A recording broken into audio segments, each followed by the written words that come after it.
Considera, amado hermano, ¿qué es la gracia de Dios? Al hablar del cuidado de Dios por su obra y por sus obreros, trataré de meditar juntamente con ustedes en que la gracia, entre muchas otras cosas, demuestra que Dios cuida su obra, cuida lo que Él ha hecho y al mismo tiempo provee a través de esta gracia la bendición y el sostenimiento de sus ministros. Comúnmente se piensa que ser pastor es ser un holgazán, o ser alguien que no hace nada, o ser alguien que nada más está sacando dinero, cuando en realidad el ser pastor o el ser ministro es un medio ordenado por Dios, es un diseño dentro de la iglesia del Señor, para que el Señor da esa gracia, extiende su gracia a través de la predicación de la palabra, a través del ministerio pastoral y cuida a su iglesia, pero el Señor quiere que este cuidado también se refleje en que nuestros pastores sean cuidados, sean sostenidos, sean también ayudados.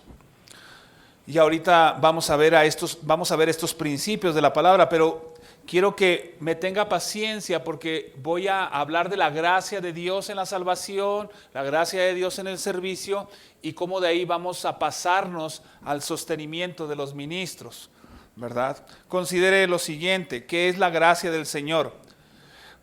Comúnmente la gracia de Dios se define como un favor inmerecido, algo que no merecíamos, que nos trajo una bendición más abundante. No tiene que ver aquí con la justicia, porque si quisiéramos justicia, pues seríamos juzgados por nuestros pecados y condenados. Pero la gracia siempre viene y nos trae algo que no merecíamos, que resulta en una gran bendición. Si hay algo que los cristianos admiramos constantemente, es la gracia de Dios en nuestras vidas. Vemos en ella la fuente de nuestra elección y salvación. Por las riquezas de su gracia, fuimos aceptados y perdonados en Cristo. No puede haber cristianos que piensen que habiendo recibido la gracia de Dios, ahora le están haciendo un favor a Dios al estar en la iglesia. Le están haciendo un favor a Dios al ser comprometidos con la iglesia. No, al contrario, somos cristianos por la gracia de Dios y todo lo que hago realmente es una bendición de su gracia. Me siento honrado, privilegiado por estar en una iglesia en donde se predica la palabra de Dios. También la gracia de Dios nos provee de una fuerza y una virtud constante para echar mano de la vida eterna, experimentando un crecimiento continuo en el hombre interior para ser semejantes a Cristo en el día final. La gracia de Dios vigila que nuestros pasos se dirijan a cumplir el propósito divino para nuestras vidas en servicio presente y en el porvenir. Es como cuando alguien, pensemos en esto, ¿verdad? Hubo un momento en mi vida en que primero obviamente tuve que ser cristiano antes de ser pastor. Y el Señor me dio de su gracia siendo cristiano, o para ser cristiano, y luego me fue llevando por un camino que en esa gracia me prepara para que después pueda servirle de esta manera como pastor, y aún así me va a seguir dando gracia para que cada vez pueda servirle mejor. Así que la gracia siempre está trabajando en nuestras vidas. Vayan conmigo a 2 de Timoteo capítulo 2 verso 1. 2 de Timoteo capítulo 2 verso 1.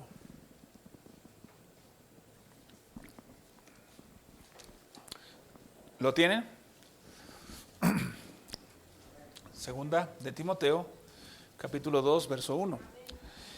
Tú pues, hijo mío, esfuérzate en la gracia que es en Cristo Jesús. Y es algo bien interesante, hermanos, que la forma en que está escrito este verbo, esfuérzate, en los conocedores, porque yo no soy un experto, ¿verdad? Pero los conocedores dicen que la forma verbal está en forma pasiva, o sea, es un pasivo. ¿Cómo me voy a esforzar en ese sentido? Quiere decir, y es mi punto de partida por la reflexión que estoy haciendo respecto a la gracia, de que la gracia de Dios no es algo que está como estático, no es algo que está ahí presente de forma inactiva. La gracia es algo en la que se opera una fuerza. Ahora, Pablo le dice a Timoteo, tú esfuérzate en la gracia. Significa que Timoteo no es que tenga que ir por la gracia con esfuerzo para alcanzarla, porque eso sería como una salvación por obras o una santificación por mérito propio, sino que él tiene que ponerse en las condiciones adecuadas para recibir esa gracia. Voy a poner un ejemplo, ¿verdad? Muy, muy práctico. Si tú vienes a la iglesia, cualquier día que vengas, se va a enseñar o se va a predicar, y vienes a la iglesia, esforzarse en la gracia del Señor es que a pesar de todas las adversidades que puedan presentarse en mi vida para yo venir y obtener un provecho espiritual, aún así saque algún provecho o el mayor provecho en medio de todas estas dificultades. Piense que voy entrando y en vez de esperar, porque yo espero, a lo mejor me van a recibir con un, hola hermano, ¿cómo está? Y nadie me saluda. Primer obstáculo. Segundo, me quiero sentar en algún lugar y llega la hermana y me dice, hermano, es que está ocupado. No hay nadie todavía, pero está ocupado. Y no, me desprecian en esta iglesia y me voy. Y a pesar de todas las adversidades, y luego viene un pastor, ¿verdad? Invitado y el pastor parece que se me hace que habló con el pastor porque todo lo que está diciendo nomás me la está tirando a mí. Y pensamos que a pesar de todas esas adversidades, en un sentido, esforzarse en la gracia es que aun y cuando yo soy lento, me puedo trabar, equivocarme en el texto, de repente ir en un sentido y parecer que voy en otro. Bueno, aún así, esforzarme en la gracia es que, Señor, si tú me estás mostrando algo, yo quiero tu verdad y voy a recibir esa gracia que tú me quieres dar. Eso es esforzarse. Poner que aún incluso en las condiciones más adversas, yo esté dispuesto a recibir la gracia del Señor. Bueno, ¿qué quiero decir con esto? Bueno, la consideración continua de la gracia de Dios hacia su pueblo y el cuidado que Dios tiene hacia su iglesia nos va a ayudar a poner un buen cimiento para entender cómo Dios cuida de sus obreros. La gracia de Dios nos ayuda a reconocer cuál es el lugar de Dios en nuestras vidas y cuál es el nuestro en el mundo. Con la gracia de Dios, el conocimiento de Dios se nos hace maravilloso, nos sorprendemos. ¿Tú ya conoces toda la Biblia? Y él dice, no, sí hermano, ya la leí como 6 veces. Pero no la conoces toda, ¿verdad? Porque hay muchos tesoros ahí inescrutables o más bien que parecen insondables, mejor dicho, pero que es la revelación del Señor y que yo puedo ir y conocer y disfrutar más. Siempre también esforzarse en la gracia es que cada vez que llegas a una enseñanza, que digas, voy a aprender algo nuevo. Ay, como que el hermano no predicaba muy bien. Bueno, pero voy a tomar 1 o 2 cosas para bendición mía. Ese es esforzarse en la gracia del Señor. Es lo que proveyó. Hubiera a lo mejor invitado a un mejor pastor, pero pues invitaron al que invitaron y entonces tú tomas lo mejor que puedas tomar.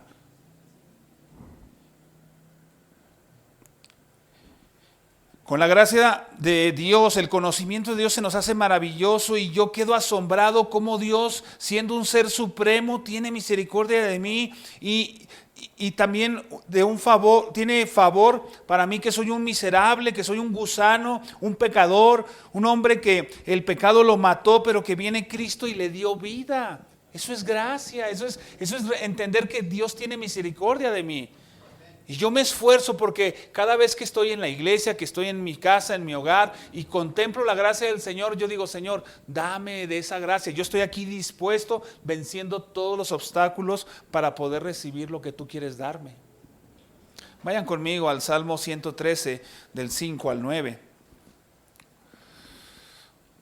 Hoy no es domingo, pero estamos intentando de enseñar. A veces yo tengo esta práctica, ¿verdad? A veces mi hijo me dice, papá, ¿qué hiciste? ¿Enseñaste o predicaste? A veces ya no se sabe si estoy enseñando o si estoy predicando, porque hay una pequeña distinción entre una cosa y otra. Entonces, a veces parece que estoy enseñando y luego de repente ya parece que estoy predicando. Téngame paciencia, por favor. Pero vean lo que dice el Salmo 113, del 5 al 9. Mencioné que no es domingo, pero vean la misericordia de Dios, dice el versículo 5. ¿Quién como Jehová nuestro Dios? Note esto, hermanos. Asimile la gracia del Señor. Vea el versículo 5. ¿Quién como Jehová nuestro Dios, que se sienta en las alturas y que se humilla a mirar en el cielo y en la tierra? Él levanta del polvo al pobre y al menesteroso alza del muladar para hacerlo sentar con los príncipes de su pueblo. Él hace habitar en familia a la estéril, que se goza en ser madre de hijos. Aleluya. Cuando yo leo este tipo de pasajes, yo pienso en la predicación de la Biblia, de la Escritura, en la enseñanza. Porque para mí, que estemos en un lugar donde muchas otras personas están haciendo otra cosa y que nosotros invocamos el nombre de Dios y estamos predicando la palabra de Dios o enseñando la palabra de Dios, para mí es un acto de condescendencia del Señor, que Él baja y mira a la tierra con compasión, que al pobre que vino a darle el consuelo, que al que está en el polvo lo va a levantar, que al que está afligido lo va a consolar, que al que está en pecado lo va a reprender. En ese sentido yo contemplo la gracia de Dios. Dice: Señor, tú tienes una condescendencia para conmigo que no la están disfrutando otros. Otros ahorita están en el pecado, otros están en la disolución, pero el día de hoy la gracia del Señor se muestra conmigo porque es condescendiente conmigo, tiene paciencia con mi pecado. Mi pecado merece la muerte y el Señor me tiene con vida. Veámoslo en la salvación, Efesios capítulo número 1. Así que la gracia de Dios, en esto primero que acabo de decir como una introducción, es que merece nuestra atención, cómo Dios manifiesta su gracia y nos la da de diferentes maneras y la podemos contemplar y nos podemos esforzar en la gracia que es en Cristo Jesús. Voy a vencer los obstáculos que estén alrededor de mí para disponerme a recibir su gracia. Pero vean que en la salvación, aún incluso antes de que naciéramos, versículo número 5, ¿ya lo tienen ahí? Recuerden el verso 3 que dice y el 4, que antes de la fundación del mundo, ¿verdad? Según nos escogió en Él, ¿verdad? ¿Se acuerdan? Según nos escogió en Él antes de la fundación del mundo. Dice el versículo 5, en amor, habiéndonos predestinado para ser adoptados hijos suyos por medio de Jesucristo, según el puro afecto de su voluntad, para alabanza de la gloria de su gracia, con la cual nos hizo aceptos en el amado, en quien tenemos redención por su sangre, el perdón de pecados, según las riquezas de su gracia, que hizo sobreabundar para con nosotros con toda sabiduría e inteligencia. Va a ser motivo de alabanza, hermanos, por la eternidad, que el Señor nos ha salvado, y vamos a decir: Señor, gloria a Dios, gloria a ti por tu gracia. Y dice que según las riquezas de su gracia nos fueron perdonados los pecados, su sangre nos redimió, nos compró. Así que es basándonos en esta gracia y a través de esta gracia por Cristo, es que somos aceptados, y Dios condescendió no solo con criaturas, sino con criaturas pecadoras. Cuando yo estoy dando clases de premembresía, les pongo un dibujo a los hermanos y les digo: aquí está Dios, ¿verdad? Les pongo un dibujo, le pongo la palabra Dios y le digo: aquí está Dios. Y el hombre está aquí, ¿verdad? Pongo el hombre, la criatura. Le digo: cuando el hombre pecó en el pacto de obras, en el pacto con Adán, el hombre pecó, no solamente está mal con Dios, sino que descendió aún más. O sea, Adán, no estando tan lejos de Dios, falló a Dios. Pues ahora, si Adán, no estando tan lejos de Dios, falló a Dios, ahora yo, que soy un pecador.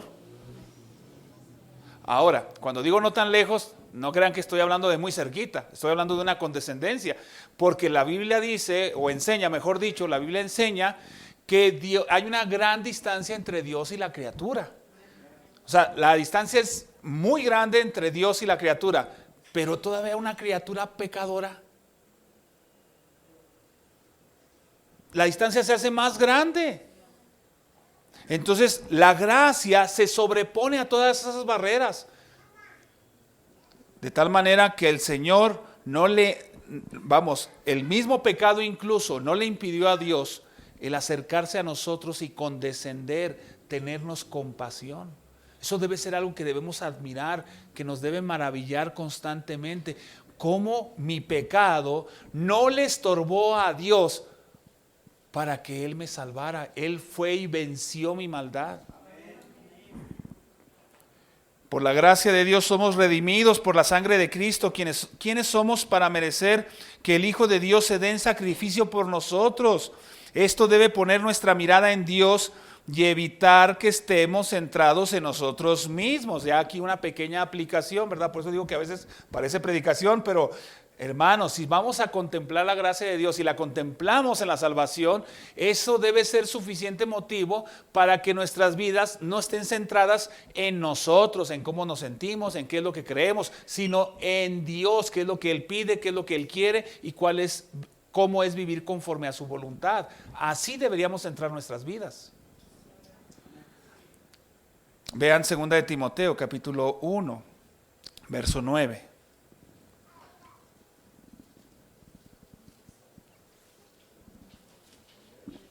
Segunda de Timoteo, capítulo 1, verso 9. Quien nos salvó y llamó con llamamiento santo, no conforme a nuestras obras, sino según el propósito suyo y la gracia que nos fue dada en Cristo Jesús antes de los tiempos de los siglos. ¿Verdad? Yo siempre le insisto a la congregación en la que el Señor me ha puesto, le digo, amado hermano, por favor, no vengas a este lugar pensando que tú le haces un favor a Dios. No vengas a este lugar pensando que el Señor lo debo tener bien contento. A lo mejor yo soy su campeón. Hermanos, si no fuera por la gracia del Señor, nuestras vidas serían muy miserables. Muy miserables. Si hay cristianos que no pueden ver eso en sus vidas, deben reflexionar si verdaderamente están en el Señor o no. Por ejemplo, un cristiano no tiene temor de decir, y digo temor porque pues a lo mejor hay gente que dice, no hermano, pero no debe tener temor de decir que merece el infierno. ¿A poco no mereces el infierno? ¿No merezco el infierno, hermanos? Por mis pecados, lo merezco. Pero hay personas que de repente dicen, no, pero es que yo no soy tan malvado como... No, yo sí conozco unos que sí se merecen hasta 2 infiernos. Porque estamos pensando en que son las obras de comparándonos con otros, que son las que nos distinguen. No, hermanos, dice la Escritura, no conforme a nuestras obras. La gracia que nos fue dada en Cristo nos fue otorgada desde antes de los siglos. Y el Señor sabía de nuestras debilidades y no fue impedido, de nuestros pecados y no fue impedido, nos dio su gracia. Ahora vean también que la gracia no solo en la salvación, sino también en el sustento diario, en el sustento común. Por ejemplo, ahorita estaban tomando café, agua, pan, ¿verdad? Es por la gracia del Señor, porque hay personas que ni eso tienen. Hermano, pero pues es que aquí lo dan en la iglesia. Por eso, pero hay gente que hoy no tiene nada que comer. Ahora, pero veámoslo de manera más explícita. Vean 2 Corintios capítulo 9. Considera, amado hermano, que el sustento de tus bienes o en tus bienes materiales también viene de la gracia de Dios. 2 Corintios 9 dice el verso 8. Y poderoso es Dios para hacer que abunde en vosotros ¿toda qué? Toda gracia, todo don, toda caridad también. Dice, a fin de que teniendo siempre en todas las cosas todo lo suficiente, abundéis para toda buena obra. Como está escrito, repartió, dio a los pobres, su justicia permanece para siempre. El que da semilla al que siembra y pan al que come, proveerá y multiplicará vuestra sementera y aumentará los frutos de vuestra justicia, para que estéis enriquecidos en todo para toda liberalidad, lo cual produce por medio de nosotros acción de gracias a Dios. Cuando el apóstol Pablo trata el asunto de la liberalidad con los corintios, les dice, ustedes han sido enriquecidos. Es decir, hermano, pues los de Corinto, porque aquí los de Esperanza de Vida no somos enriquecidos. No, amado hermano, hay muchas cosas que tú tienes por la gracia del Señor, muchos bienes. Y no me refiero, porque hay gente que piensa, no, hermanos, yo creo que los únicos que deberían de dar en la iglesia son los ricos. Usted fue de esos jóvenes como yo, porque yo ya no estoy tan joven, no calcule mi edad, tengo menos de los que aparento. Pero ojo con esto, usted fue de esos jóvenes quizás que un día decía, si yo tuviera dinero, ayudaría a mi mamá. Y luego en ese presente no le ayudaban. Ojo, el dinero nos hace ser más dadivosos. Es la gracia del Señor, la contemplación de la gracia lo que nos hace ser dadivosos. He conocido personas, amados hermanos, que están con aflicción, enfermos, con carencia y se esfuerzan por dar. Y aunque ellos numéricamente hablando a veces dan menos que otros, para mí dan más, como lo dijo Cristo, porque dan más allá de sus fuerzas, dan su sustento a veces. Entonces muchas personas esperan a tener dinero que para dar. No, teniendo dinero ya no te vas a acordar. Y dice el Señor que somos provistos, ¿verdad? Se nos ha dado esa gracia lo suficiente, aun cuando estoy hablando incluso de carencias personales, hermano. ¿Te ha tocado que llegas como Spider-Man, verdad? Llegas al closet y nada más tienes el traje de Spider-Man y el traje del trabajo.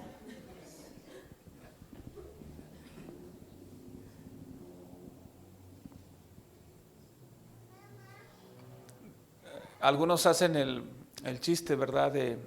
No voy a contar un chiste, solo voy a ilustrarlo.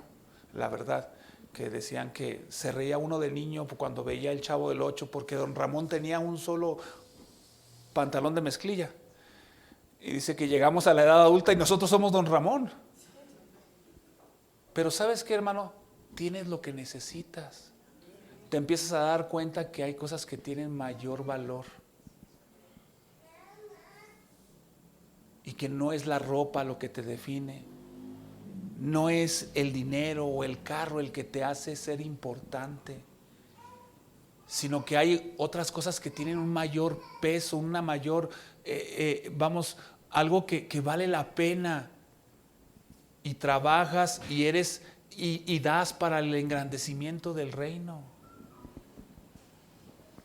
Pero eso parte de la gracia del Señor. Ve Santiago capítulo 1, verso 17.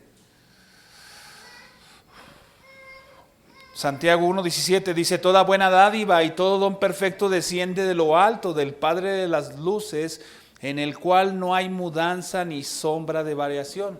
¿Tienes algo bueno en tu vida? ¿Tienes cosas? Digo algo porque pensando que fuera una, pero tienes muchas seguramente. ¿Las tienes? ¿Tienes cosas buenas? ¿De dónde vienen? De lo alto. Es una bendición que el Señor nos está dando. No lo merecemos, pero todavía el Señor nos lo quiere dar.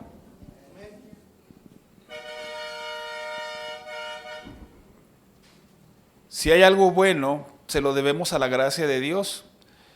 No porque nosotros seamos buenos, sino porque la gracia de Dios actúa en nosotros y hacia nosotros.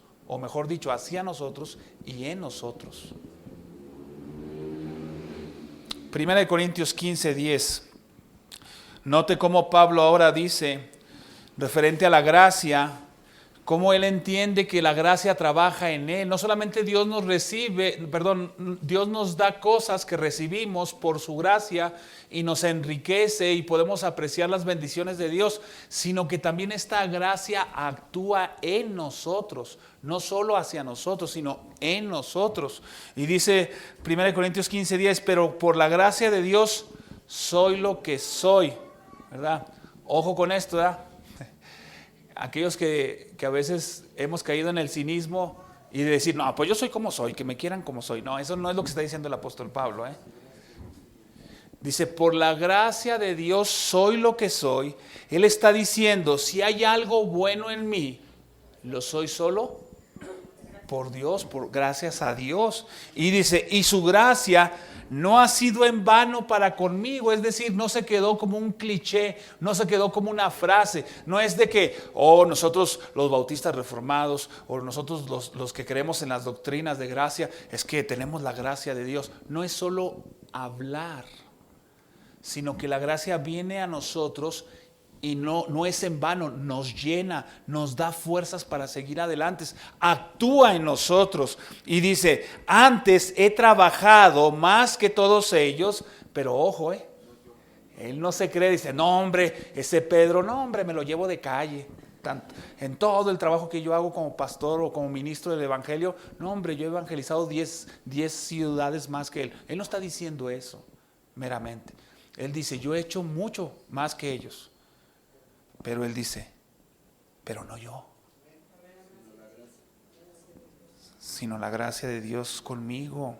Así que toda capacidad para servir a Cristo proviene de la gracia de Dios y por tanto nadie puede gloriarse en su ministerio. Pablo dice, he trabajado más, pero no yo, sino la gracia.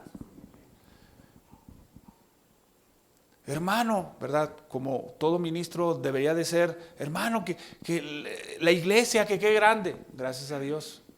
Hermanos, que la iglesia que qué madura, gracias a Dios. Hermano, que qué bendición sus hijos, gracias a Dios.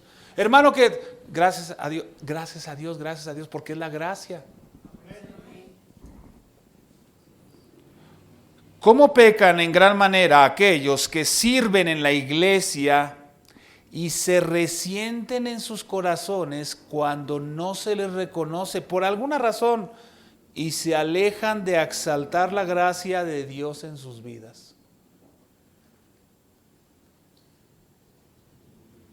Hermano, traje el pan y nadie me dijo, qué rico pan, hermano.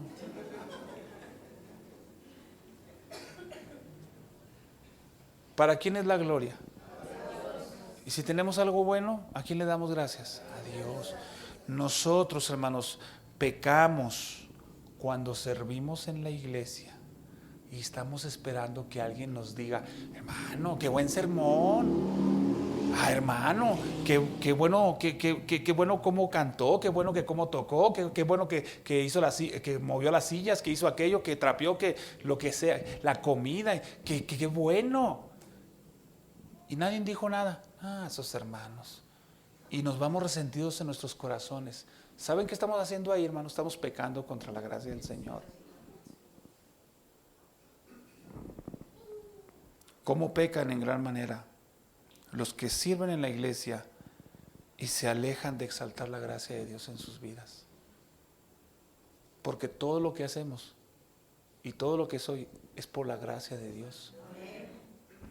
Ahora, note esto, hermanos, y aquí es donde viene la transición. Si todo es por la gracia del Señor, si toda buena dádiva procede de su gracia, también debemos reconocer que Dios sostiene la obra del Evangelio mediante los medios que Él mismo ha establecido, y uno de esos medios es el sostenimiento del ministerio pastoral.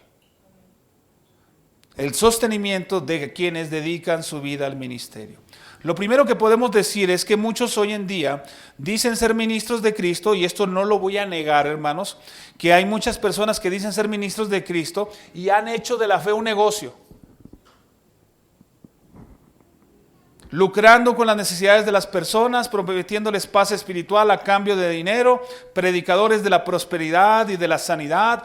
Todo el tiempo están llamando a su audiencia a dar, y si no dan, enfermarán o estarán en grave pecado, los condenan, los maldicen, les ofrecen libertad, pero por medio de la esclavitud. Estos hombres manifiestan claramente características de falsos maestros descritas en el Nuevo Testamento. Y quienes permanecen bajo su influencia corren un grave peligro espiritual de abandonar el verdadero evangelio. Eso es cierto, hermanos. Pero eso no quiere decir que la iglesia deba abandonar su deber del sostenimiento al ministro. Y a veces vivimos en un mundo de extremos, ¿verdad? No sé cuántos de aquí, posiblemente ninguno, pero yo he sabido de hermanos que están en iglesias de la prosperidad y se hartaron de dar y de gente. Hermano, es que ese hombre era un falso maestro y le estuvimos dando dinero y puro dinero. Y luego llegan a una iglesia de sana doctrina donde el hombre es un ministro fiel, donde enseña la palabra de Dios y se vuelven mezquinos y no quieren dar. Y al falso maestro sí le dieron. Y a un ministro fiel no son capaces de sostenerlo. Eso está mal, hermanos. Eso no es haber salido de un pecado. Eso es salir de uno para entrar a otro. Lo segundo, hermanos, que podemos decir es que hay muchas iglesias, y es aquí donde quisiera que reconsideraran que han llegado a la conclusión, porque como dicen ser iglesias sanas, y a veces hay hombres, ¿verdad? Hay hombres que aman mucho a Cristo, aman la iglesia y ellos se rehúsan a veces hasta recibir una ayuda. Hermanos, no me interesa a mí el dinero, yo quiero enseñar, quiero predicar, ¿verdad? Y ellos dicen, no, pues qué bueno que tenemos un pastor así, o un predicador, un encargado, pues nos va a salir barato, porque nos predica bien y no damos para él. Pero eso, hermanos, es un mal. Han llegado a la conclusión de que si un hombre puede predicar y enseñar en la iglesia y mantenerse trabajando en sus negocios seculares, pues para ellos está bien y eso es suficiente. Pero hermanos, eso no es el diseño de Cristo.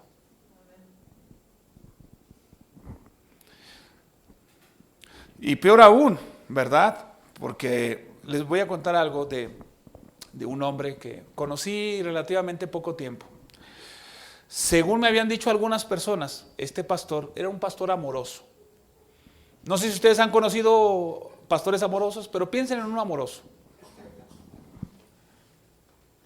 Pero ese hombre pues tenía a su esposa, según recuerdo creo que ya había estudiado en el seminario y luego se había movido a una iglesia y por alguna razón la iglesia le despidió porque así se usa en esa corriente doctrinal.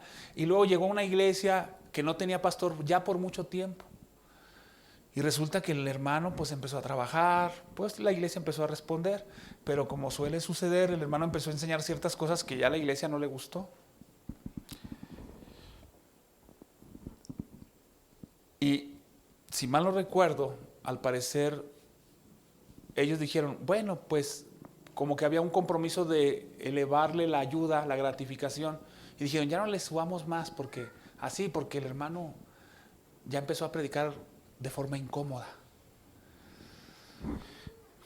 Y alguien hacía una alusión a este tipo de personas diciendo, ellos oran, Señor, sostén a mi pastor, que de mantenerlo humilde me encargo yo.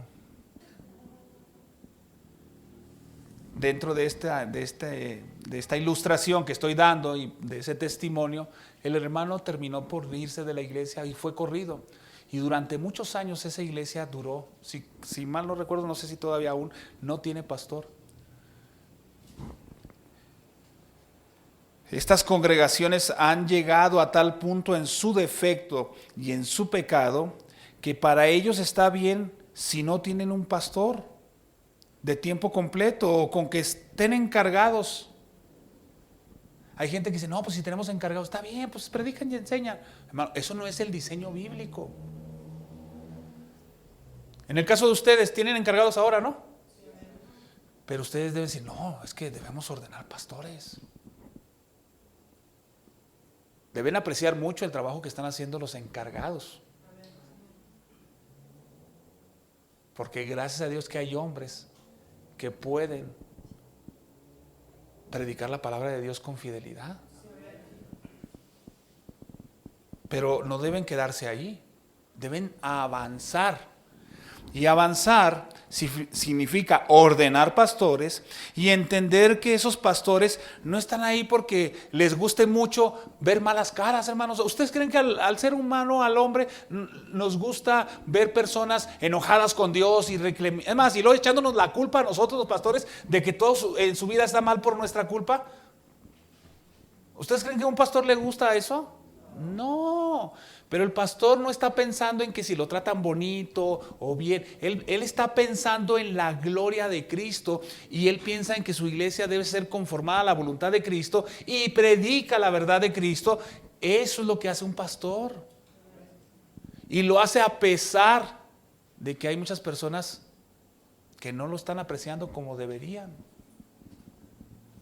Hace tiempo estábamos en la iglesia tratando un asunto y alguien quiso así como, o sea, yo entender que porque si una persona recibe un dinero o recibe de cierta manera algo, o sea, hablando del pastor, del que recibe una gratificación, si ya no la recibiera, ya no predicaría. Y decíamos, hermanos, no, los pastores a veces su compromiso, hablando de estos hombres que predican y aman a Cristo, su compromiso es tal que muchas veces predican aunque no se les sea remunerado. Y dice algunos, pues qué bueno, tenemos a un Pablo entre nosotros. No, no es como está diseñado. Pablo lo hizo y es un aliento para nosotros, los que somos pastores, de que podríamos predicar el evangelio de Cristo aun cuando a veces nos fuera en detrimento de nuestras vidas, no de nuestra familia, porque ese es nuestro deber, mantenerla. Yo tendría que hacer lo necesario, pero aún en detrimento de nuestras vidas, yo podría decir que puedo seguir predicando el evangelio, aunque las personas a veces no me traten con el honor que merece un siervo de Cristo. Esta mentalidad de menospreciar el ministerio de Cristo en su iglesia es muy perjudicial, perjudica a la iglesia. No porque haya falsos maestros significa que voy a menospreciar el ministerio pastoral.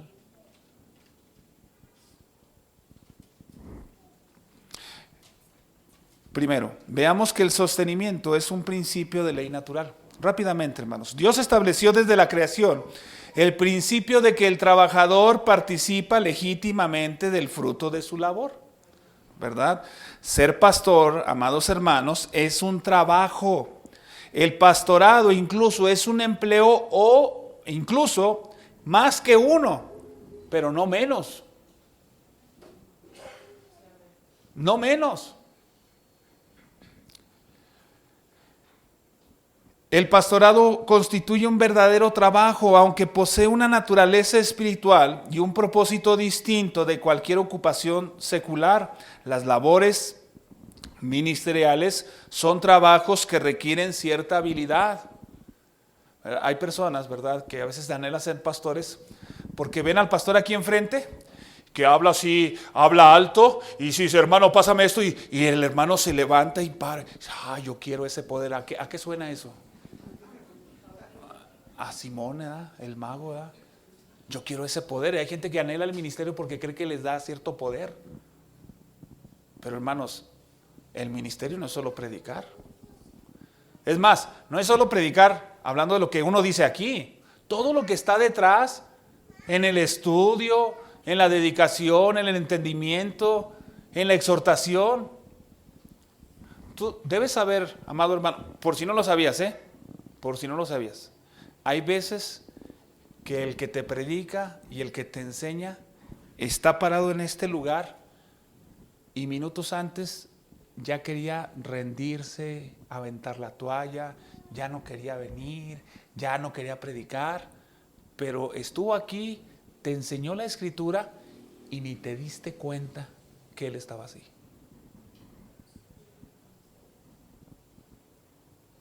Es un trabajo arduo. A veces el pastor llega muy contento a la iglesia y bien animado y dice, no hombre, voy a predicar un sermón de esos que, ay, a ver cuántos lloran y así. Llega, ¿verdad? Y lo reciben con una mala cara. Le dicen, hermano, es con una queja y con esto y con aquello. Oiga, y luego hablan de su esposa o hablan de su hijo y dices, ay, y va a venir y te va a predicar con todo eso en su mente y él va a tener que pedirle al Señor, Señor, quiero olvidarme de esto porque voy a predicar tu palabra. ¿Tú crees que eso es fácil? No. Entonces, es un trabajo arduo, pero pues muchos no lo ven. Y luego todavía tiene que llegar a la casa y se va a sentar en su escritorio y va a decir, Señor, te pido por mi hermano que me dijo estas cosas y por mi hermana que dijo estas cosas y se quejó así. Todavía va a orar por ellos.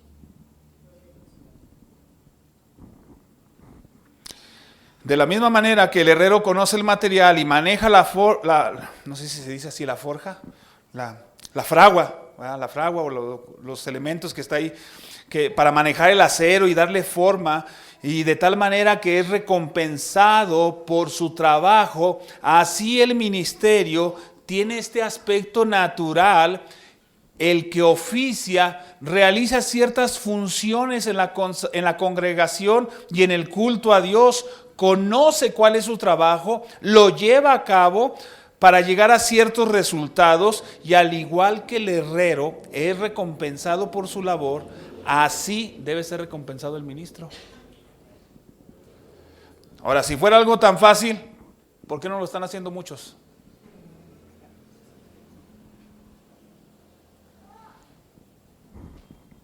Génesis capítulo 2, verso 15.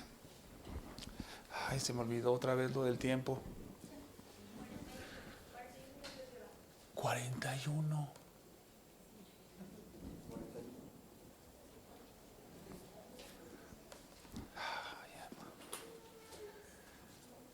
No, es en serio.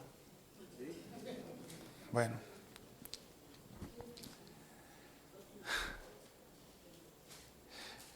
Ok, ¿lo tienen ahí? Génesis 2:15. Tomó pues Jehová Dios al hombre y puso en el huerto de Edén, lo puso en el huerto de Edén para que lo labrara y lo guardase, ¿verdad?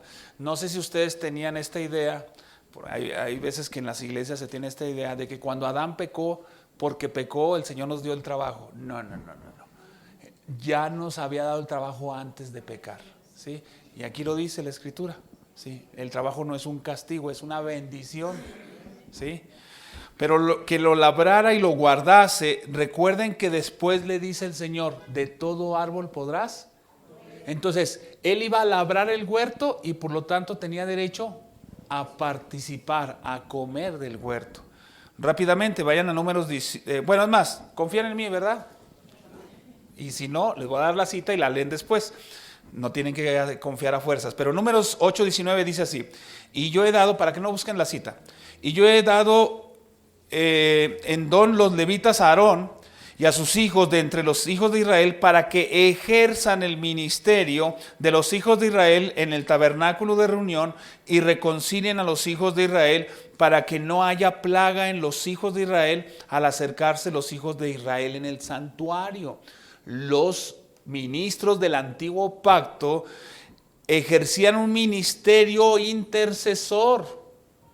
Y Dios les dice a Israel, ellos tienen una recompensa por ese ejercicio de ministerio. Dice el versículo 5 del Números 18, y tendréis el cuidado del santuario y el cuidado del altar para que no venga más la ira sobre los hijos de Israel. Es decir, el trabajo de ellos era un trabajo que tenía que ver con la adoración al Señor y con el cuidado de hacerlo de la manera correcta. Es un cuidado para que no vengan cosas malas sobre el pueblo de Dios.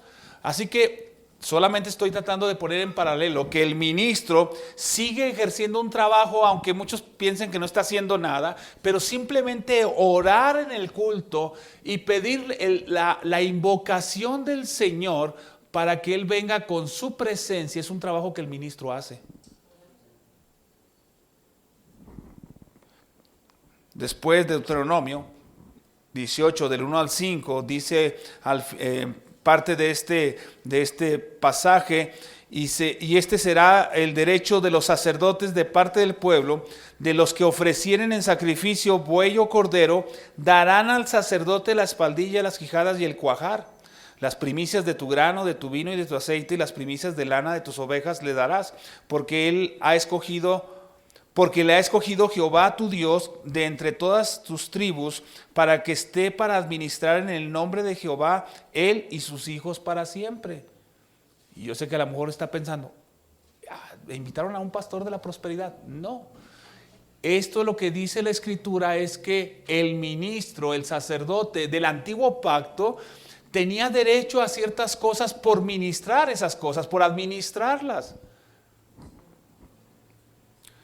Cuando alguien niega que estas cosas comúnmente lo hace desde una condición hipócrita. Cuando alguien dice, no, el pastor no merece o el sacerdote no merece que le den los frutos del trabajo en el que trabaja. ¿Qué le diría a su jefe que el sábado, cuando usted está esperando recibir su raya, le diga, tú eres cristiano, tú no trabajas por la codicia, tú puedes vivir sin dinero? ¿Usted le aceptaría eso? Pues hay iglesias, hermanos, que tratan mal a sus ministros en ese sentido.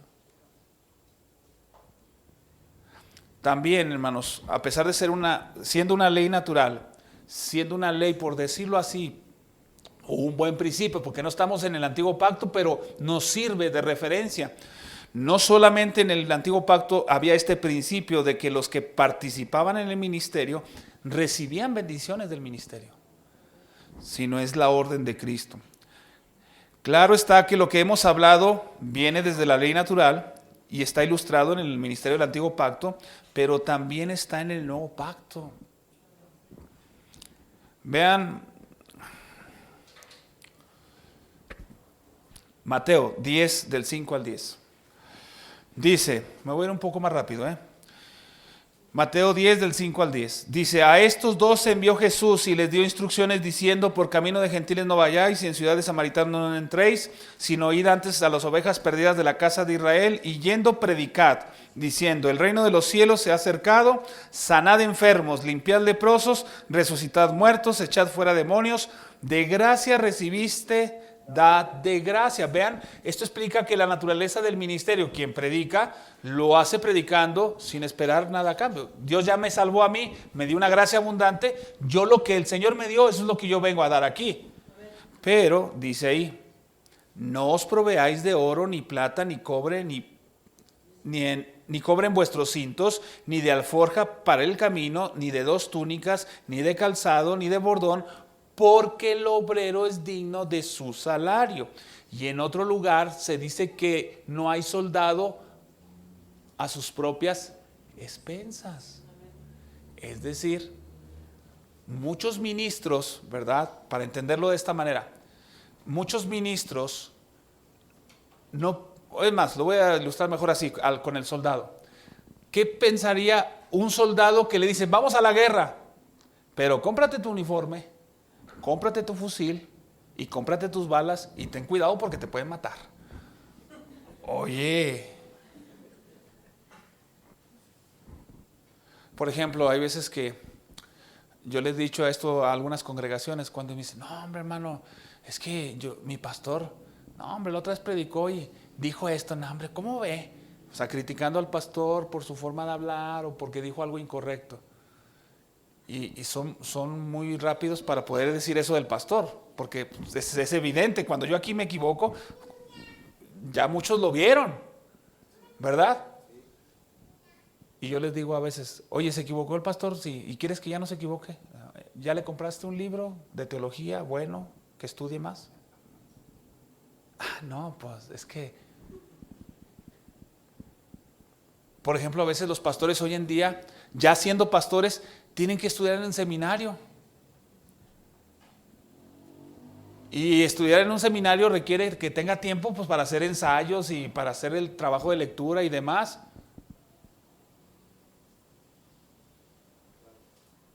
¿Qué, pastor? ¿Cómo va en el seminario? ¿Ya está estudiando? ¿Qué le hace falta?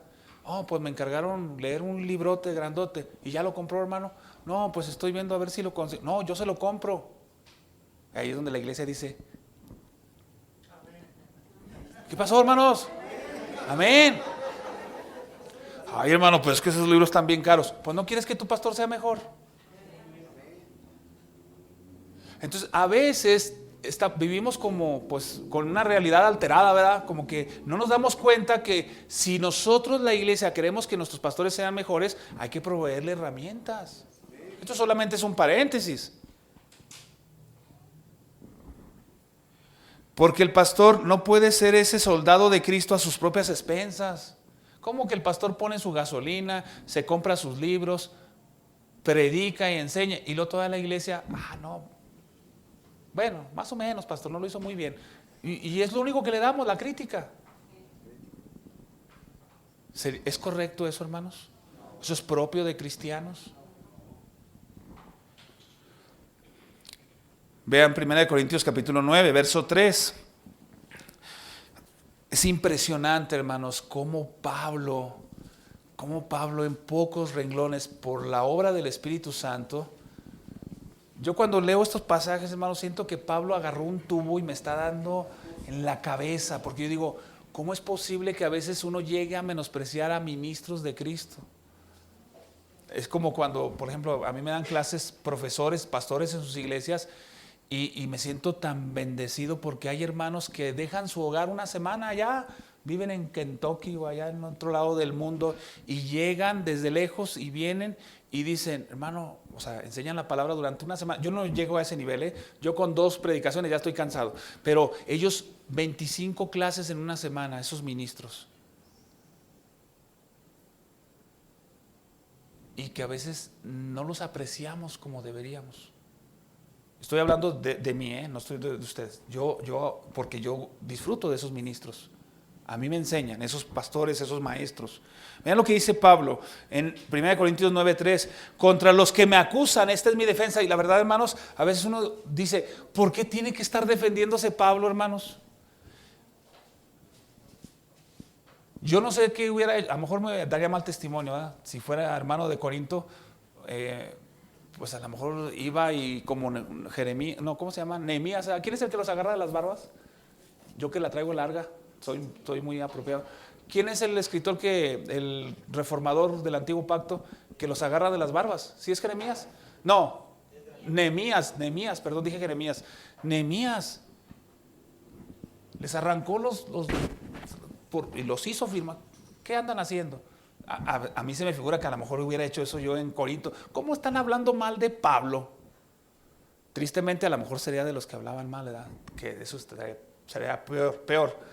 Pero dice, esta es mi defensa. Vean, hermanos, ¿acaso, hermanos, que cuando lo dice Pablo, ¿acaso no tenemos derecho de comer y beber? Hermanos, eso está...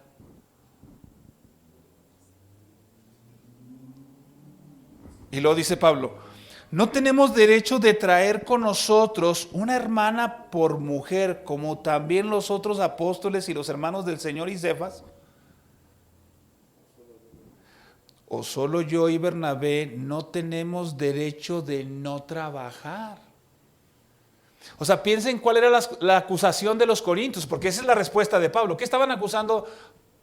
¿De qué estaban acusando a Pablo los corintios? Si él dice, no tenemos derecho de comer y beber. Vieron al apóstol Pablo que alguien le regaló, yo creo, un pedazo de carne y todo. Hermano Pablo, como que estás entrándole muy duro, has de tener mucha comida, ¿te sobra o qué? O sea, no tiene derecho a comer porque es el pastor. O por ejemplo, que Pablo tenía el don, ¿verdad? Se entiende que él tenía el don de continencia, que se cree que fue viudo, ¿verdad? Algunos dicen que fue viudo y que él no necesitó casarse nuevamente, o sea, él vivió solo así. Pero él decía, si fuese el caso, ¿no tiene derecho a casarse, a tener una esposa? Porque teniendo esposa, a lo mejor su ministerio se iba a ver limitado, ¿no? ¿O no? Sí, se iba a ver limitado porque ahora tendría que atender también a su esposa. No, que esté libre para que cuando yo me sienta mal, que el hermano pastor venga y me atienda. No. Es como cuando a veces un pastor se va de vacaciones y dicen, no, pues han de estar muy buenos los diezmos porque pues Se fue de vacaciones. ¿Pero qué tú no te vas de vacaciones a veces también? ¿Por qué no tendría derecho a eso? Y dice, ¿acaso solo Bernabé y yo no tenemos derecho de no trabajar? ¿Quién fue jamás soldado a sus propias expensas? ¿Quién planta viña y no come de su fruto? ¿Quién apacienta el rebaño y no toma de la leche del rebaño? ¿Cuánta culpa, amados hermanos, deben tener las iglesias que viven despreocupadamente en el descuido de un deber tan grande del cual depende tanto la edificación de la iglesia y su bienestar, así como el orden del evangelio? Dice Benjamin Kitch. ¿Cuánta culpa tienen sobre sus almas que no han apreciado a su pastor y han abandonado ese deber que tienen para con él? Primera de Corintios 9:14 dice, así también ordenó el Señor a los que anuncian el evangelio que vivan del evangelio. Claro está que debe haber una moderación y un cuidado, y un pastor fiel no va a pedirle a una iglesia de 10 miembros que lo sostengan con una casa en el campestre y con viajes cada 2 meses. Claro que no. Pero la iglesia, aunque sea pequeña, debe decir, ¿de qué manera voy a honrar el ministerio? Debe esforzarse. Por último, es la primera vez que digo por último en esta... No, ok. Por último. Es que cuando uno lo dice en cada punto, pues ya cansa, ¿verdad? Porque dijo que ya iba a acabar. 2 textos más. Y como 16 aplicaciones. Gálatas 6, por favor. Dice, 6:6 de Gálatas. El que es enseñado en la palabra, ¿sí lo están ahí? ¿Sí están ahí? El que es enseñado en la palabra, haga partícipe de puras aflicciones al que lo instruye.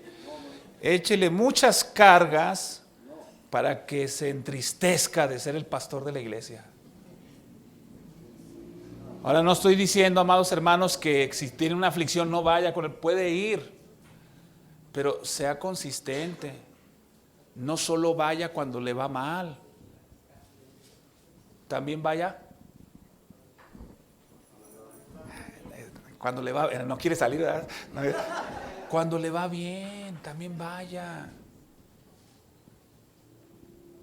Ahora, yo no estoy diciendo que el pastor está esperando que usted vaya y le lleve los millones y el pastor ya no se preocupe. No, pero un corazón agradecido, hermanos, es un aliento tremendo para el pastor.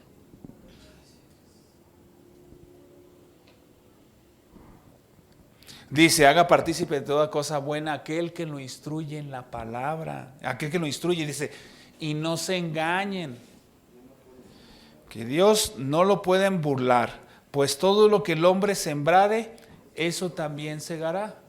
Si siembras, bueno, eso viene más adelante. Dice, porque el que siembra para su carne, de la carne ciega corrupción, mas el que siembra para el espíritu segará vida eterna. Dice, hermano, pero ¿cómo? Si tú animas a tu pastor manteniéndole una provisión digna del evangelio, y el pastor ya no tiene la preocupación de que tiene que llegar al fin de mes y no le alcanza para pagar las cosas, no tiene esa preocupación, o sea, le alcanza. ¿No es cierto que predicará con mayor libertad y muchos podrán ser llamados al evangelio? ¿No tendrá más tiempo para orar? ¿No tendrá más tiempo para estudiar? ¿No participará quizás en algunas otras actividades que redunden en la gloria de Dios?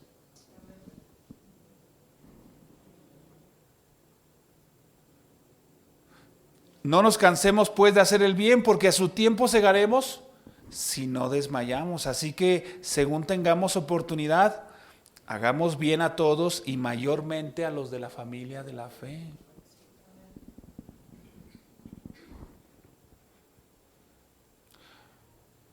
Primera de Timoteo 5, 17 al 18. Los ancianos, eso lo dice directamente ya, porque a veces, hermano, quizás algunos que siempre buscan la tangente, a ver cómo salirse por... Hermano, pero es que a lo mejor un texto que usó y bueno, yo les digo a veces, pienso, bueno, pero hay textos que son muy claros.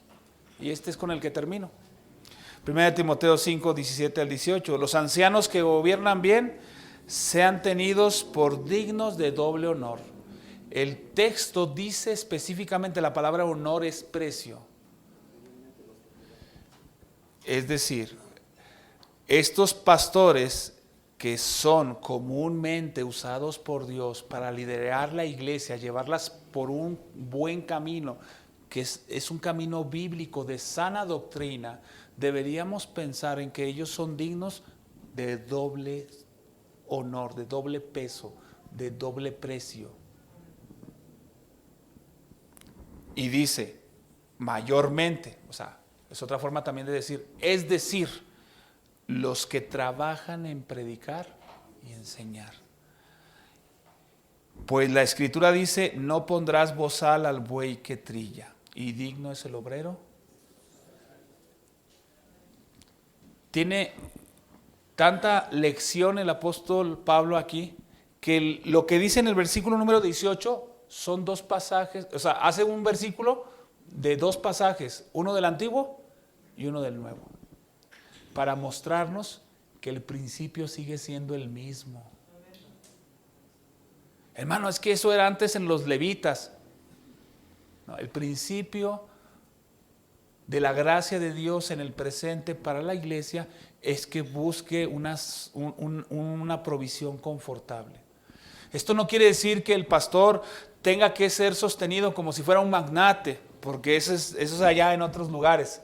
Pero un pastor debe tener una recompensa apropiada, una gratificación apropiada de su labor. No lo menospreciemos. Miren, hermanos, yo he conocido hermanos pastores que han renunciado a su gratificación por servir a la iglesia. Yo no quiero ser una carga para la iglesia, dicen unos pastores. Y eso está bien, pero no permitan eso. Díganle, no. Está bien, hermano, que usted lo quiera, que no quiera recibir nada, pero nuestro deber como iglesia es proveerle un agradecimiento.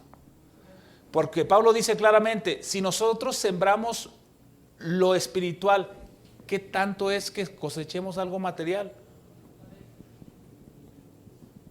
Entonces, estos son principios, hermanos, que nos ayudan a entender que el ministerio de Dios en la iglesia, parte de la gracia, recuerdan que empezamos con eso, que es la gracia del Señor, pero como en todas las cosas, y particularmente en este tema, se debe ver la gracia del Señor, con corazones con liberalidad. Y eso debe hacernos agradecer al Señor. Señor, gracias por aquellos hombres que con fidelidad predican tu palabra.